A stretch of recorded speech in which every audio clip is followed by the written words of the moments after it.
Buenas tardes, muchachos. Bueno, este video es para darles la explicación de el tema de la burguesía, y en esta semanita les voy a mandar otro videito con la explicación del absolutismo para que vaya quedando todo muy claro, ¿vale? Esta imagen de la burguesía, mire, esta es una imagen de dos burgueses y es una imagen muy diciente de lo que eran los burgueses. Como ustedes pueden ver aquí, este señor lo que está haciendo es pesando y contando monedas, ¿sí? Las monedas de esa época eran de oro o de plata, no pues como las de ahora que son de cobre o bronce o latón, yo no sé qué será eso ahora. Eran de oro o de plata, y ustedes ven que el tipo está contando platica. Ven que esta señora, la burguesa, está leyendo un libro, ¿no?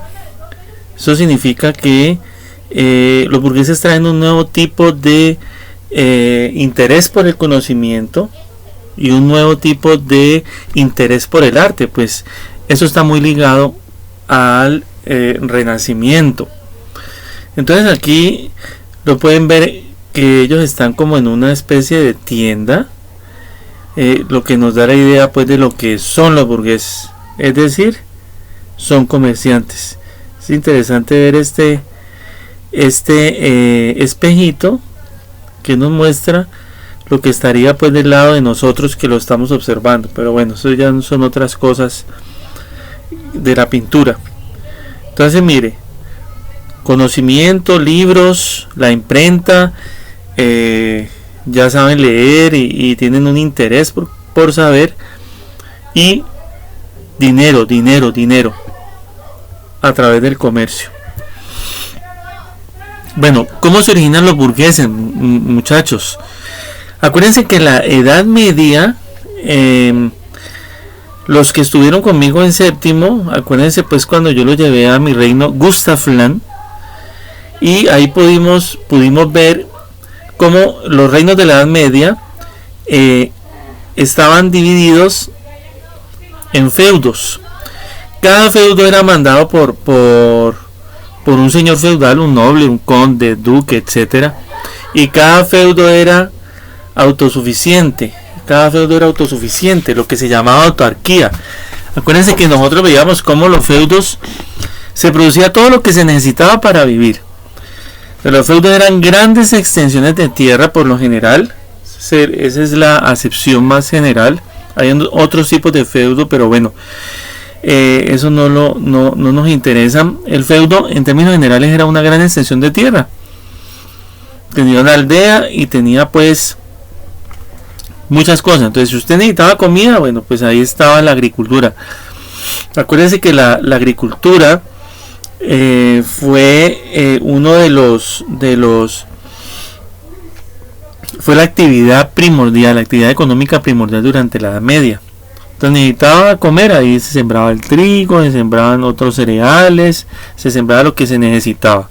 ¿Qué más necesita? Vestido, bueno, ahí habían ovejas para la lana. ¿Qué más necesita? Zapatos, bueno, el ganado para el cuero y obviamente para la carnecita también. ¿Qué más necesita? Leña, bueno, en el feudo hay bosques. Entonces el feudo era autárquico, era autosuficiente, y por lo tanto no había comercio, porque todo lo que se producía se utilizaba para comer, para sobrevivir. No había comercio, ¿cierto? Entonces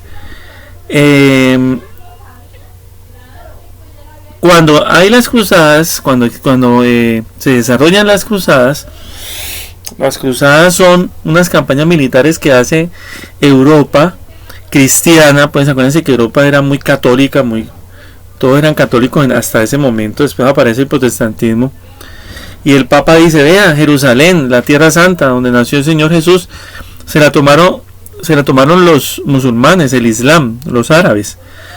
Hay que rescatarla. Entonces mucha gente se fue allá a rescatar esa tierra santa, porque también les prometieron tierra. No había un trasfondo económico ahí. tierra, riqueza. Muchos se fueron buscando riqueza, salir de la pobreza. Y muchos también se fueron defendiendo la fe, ¿no? Acuérdense de los templarios. Los templarios eran monjes guerreros. Pero eran monjes, así como los franciscanos y los que usted ve por ahí. Pero eran guerreros estos. Los demás eran personas comunes y corrientes que se iban buscando aventuras, riquezas, etc. Bueno, para la Edad Media, digamos, a finales de la Edad Media, hay unos cambios técnicos en la agricultura que tiene que ver con el arado por caballos. Antes se araba por bueyes, ahora va a ser por caballos.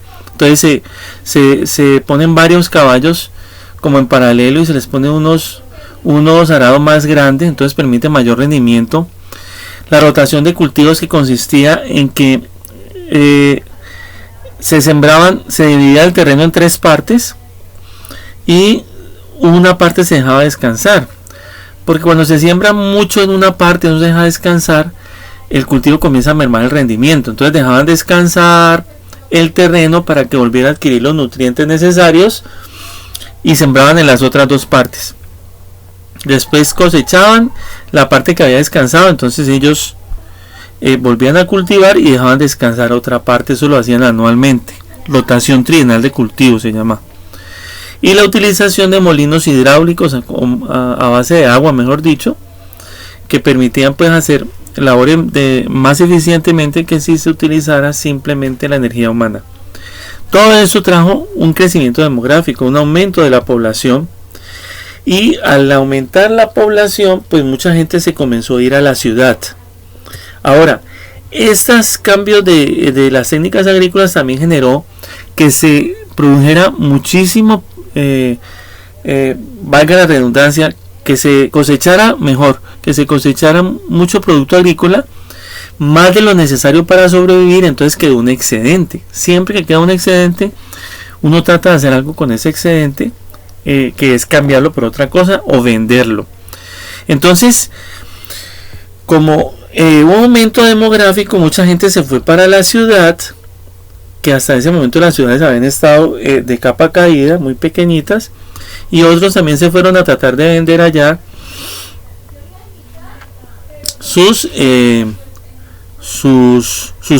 el excedente agrícola.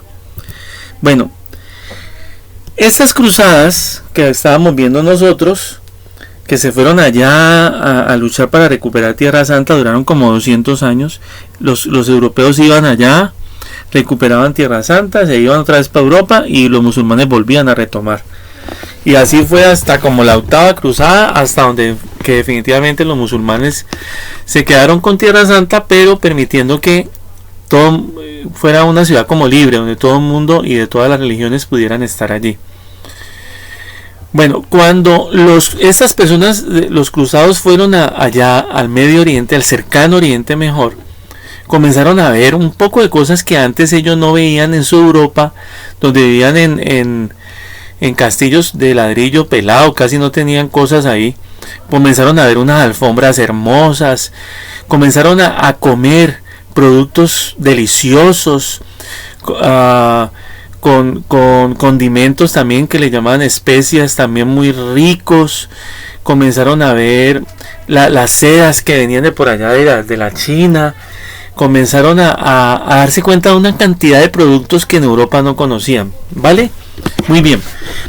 Cuando las cruzadas se acabaron, un grupo de esas personas que había estado yendo allá había comenzado a llevar de esos productos que ellos veían del cercano Oriente y los habían llevado a Europa. Los nobles que tenían oro y plata, pues en sus minas, etcétera, comenzaron a pagarles a estas personas con oro y plata. Los productos que ellos traían y que a los nobles europeos les gustaron tantos, productos pues todos exóticos y todo eso, los nobles comenzaron a darles oro y plata. Entonces esta gente, cuando se acabaron las cruzadas, quedaron comerciando y se comenzaron a volver ricos en oro y plata. Es decir, que el comercio resurge después de las cruzadas y nace un nuevo grupo social que ya no va a tener tierras como los nobles. Ya no va a ser poderoso porque va a tener feudos y muchas tierras, sino que va a ser poderoso es porque va a ser rico en oro y plata debido al comercio. ¿Estamos de acuerdo? Ahora, ya les explicaba cómo esos cambios de las técnicas agrícolas, y esos cambios de la demografía,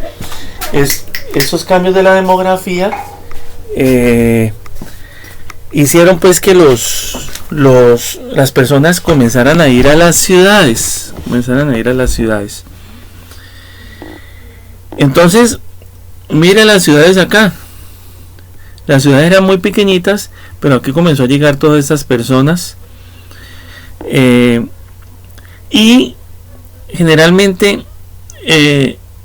las ciudades crecían en unos resguardos militares, ¿no? Hay unas fortificaciones militares que hacían para cuidar alguna zona, etcétera.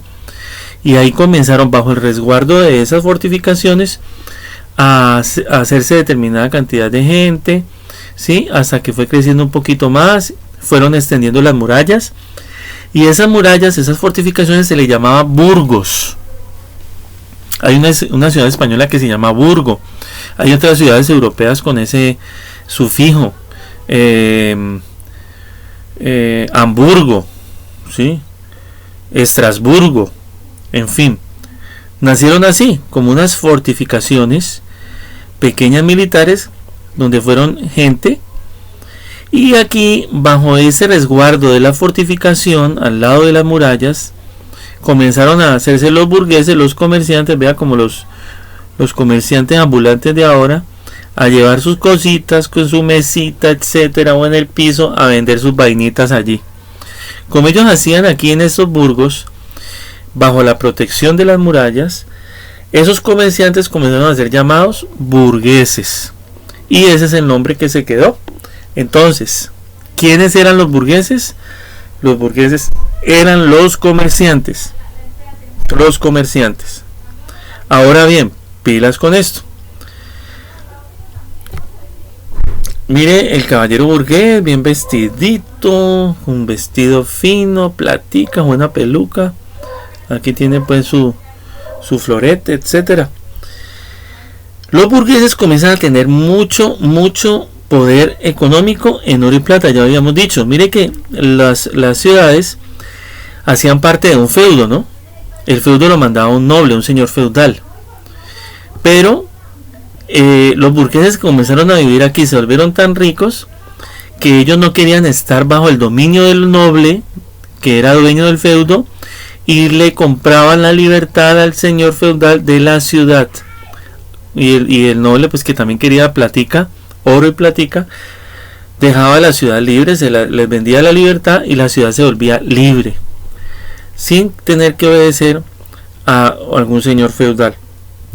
Entonces, el burgués no tenía tierras, los nobles sí, pero el burgués no. El burgués fue un nuevo grupo social, un nuevo estamento, un nuevo grupo social, una nueva clase social que nació y que era poderosa.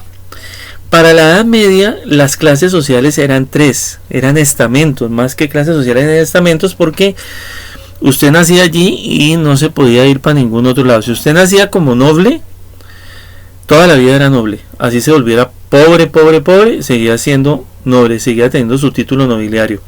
Y si nacía campesino o siervo, pues no se podía volver noble, ahí se quedaba toda la vida. La única forma de ascender del campesino era metiéndose de cura, ¿cierto? Para ascender un poquito. Entonces habían tres estamentos. Aquí pintan el rey como un estamento diferente, pero la verdad es que lo pintan es como un lugar de poder, porque el rey era noble, era de la nobleza. Entonces está este primer estamento de la nobleza, este segundo estamento del clero, de la iglesia, y este tercero de los campesinos. Entonces, en Francia comenzaron a llamarle a este primero, primer estado, la iglesia el segundo estado, y a los campesinos, los siervos, el tercer estado. ¿Y los burgueses entonces dónde? ¿Dónde, muchachos? ¿Dónde creen ustedes que deberían estar? Pues fíjense que los franceses y en la media dijeron, bueno, ¿y dónde metemos a estos manes? No, yo no voy a perder mis privilegios, dijeron los nobles. Pues nosotros menos como iglesia. No, pues que se metan acá. Entonces al grupo de los burgueses lo metieron en el tercer estado, es decir, con los campesinos. Pero pues bastante extraño, porque resulta que los burgueses no eran pobres como los campesinos, eran ricos. Y se disputaban la riqueza y el poder económico con los nobles. Hay una ley social que dice que todo el que tiene poder económico busca el poder político para desde la política defender sus intereses económicos. Entonces ustedes han visto, la gente que tiene plata busca hacer alianzas con políticos o algunos de ellos lanzarse a la política para desde la política conservar sus intereses económicos. Los burgueses van a hacer lo mismo. Pero ¿qué van a hacer ellos? Apuntar a quitarle a los nobles y por lo tanto al rey este espacio en la punta de la pirámide social. Quedarse con el poder político y quedarse también con el poder económico y que los nobles vayan para abajo. ¿Y eso cómo lo van a hacer? Pues con la revolución. Van a hablar de libertad, van a hablar de igualdad, van a hablar de fraternidad, van a hablar de que abajo el rey, de que el rey no es nombrado por Dios, sino que el poder lo tiene el pueblo y el pueblo tiene derecho a elegir, y que basta de tiranos.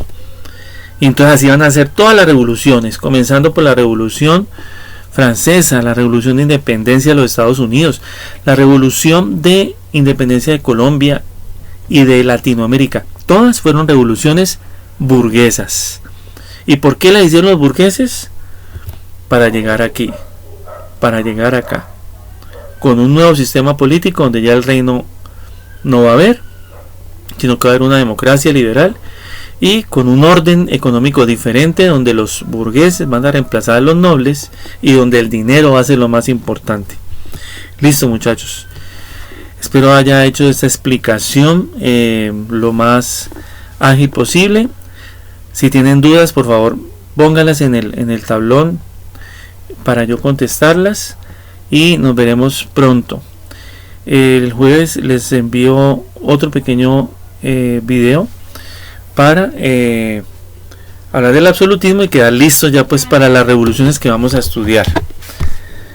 Chao, muchachos, ha sido un gusto, nos vemos.